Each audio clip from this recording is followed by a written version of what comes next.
En ouvrant le logiciel Edilus, la page d'accueil s'affiche à l'écran. Dans cet environnement, il est possible d'ouvrir des documents en les recherchant dans les répertoires de l'ordinateur. Ouvrir les documents utilisés récemment, ou encore ouvrir un des fichiers d'exemple fournis avec le logiciel. Sur la droite, nous trouvons les services d'assistance et formation, comme le tutoriel vidéo, le forum, etc. Si nous avons donc des difficultés pendant que nous travaillons, nous pouvons accéder par exemple au tutoriel vidéo et rechercher le sujet qui nous intéresse, comme les armatures. Nous avons donc toutes les vidéos correspondantes qui apparaissent.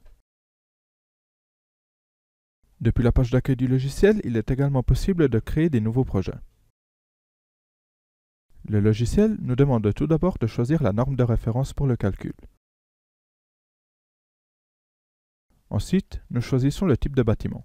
Edilus se compose de plusieurs modules, pour chaque type de structure, béton armé, maçonnerie et acier. Pour les deux premiers modules, il est également possible de modéliser des éléments en bois.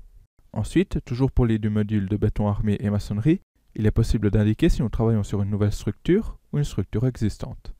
En sélectionnant structure existante, il est nécessaire d'indiquer si nous allons modéliser la situation existante ou celle de conception. Enfin, en sélectionnant la situation de conception, il est nécessaire d'indiquer le type d'intervention, si renforcement ou amélioration. Créons un document d'une nouvelle structure en béton armé.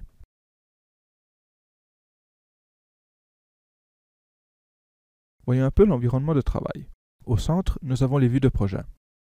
Sur la gauche, nous avons le navigateur avec une structure en arborescence.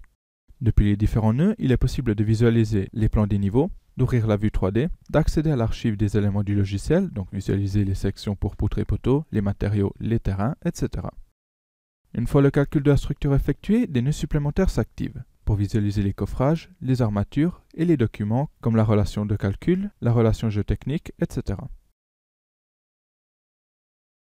Sur la droite de la fenêtre du logiciel, nous avons les boîtes à outils, copier, arrière-plan, armature, etc. Nous verrons pendant la modélisation comment elles nous aideront. Par exemple, la boîte à outils armature permet pour chaque élément structurel de voir les critères de conception définis par la norme et de définir les préférences des dimensions des fers et des cadres. De la même façon, la boîte à outils assemblage permet de voir pour chaque type d'assemblage en acier les références de la norme et de définir plusieurs paramètres.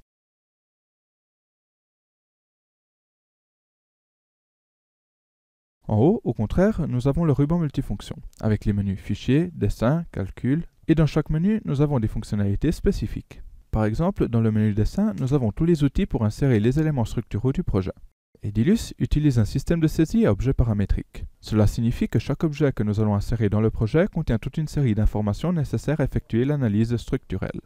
En sélectionnant par exemple dans le menu de dessin l'objet poteau, à droite dans les propriétés, il est possible de définir la section attribuée à l'objet et le matériau.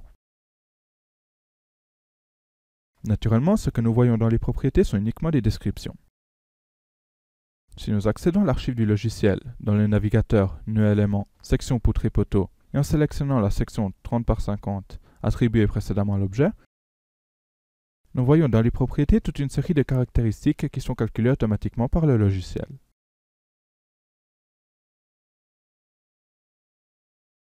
Donc, en créant une nouvelle section de base 35 et hauteur 55, nous voyons que les caractéristiques sont automatiquement mises à jour par le logiciel.